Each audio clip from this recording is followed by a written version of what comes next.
Pemirsa, warga Gang Durian, Perumahan Wira Sambangan, Banjar Dinas Babakan, Desa Sambangan, Kecamatan Sukesada Buleleng, Kamis siang digegerkan dengan penemuan seekor penyu lekang di aliran sungai dekat permukiman warga.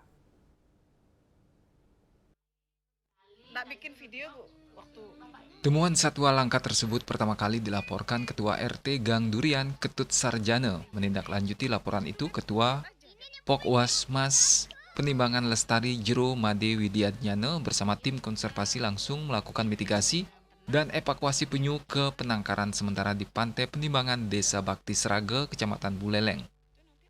Berdasarkan hasil identifikasi, tim konservasi penyu yang diperkirakan berusia sekitar 50 tahun dengan berat mencapai 80 kg itu merupakan penyu lekang dengan nama ilmiah Lepidoselis olivaceae, salah satu dari 6 spesies penyu langka yang dilindungi di Indonesia.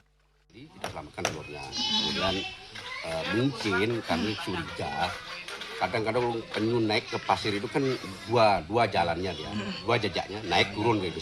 Ini kadang-kadang sekali aja ini. Saya kan curiga, aduh ini kok sekali ini jalannya kok udah naik turunnya gitu. Saya curiga, benar kan? Sekarang udah terbukti bahwa ada orang mungkin yang mau mengambil. Tim konservasi menduga penyu tersebut merupakan hasil pencurian. Pasalnya lokasi penemuan berada sekitar 5 km dari habitat aslinya di laut. Selain itu, penyu ditemukan dalam kondisi mengalami retak pada bagian cangkang. Kasus temuan penyu ini telah dilaporkan kepada aparat kepolisian dan Polairut Polres Buleleng.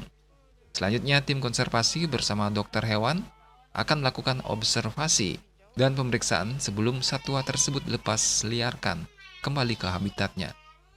Yasri Yuli, Bali TV.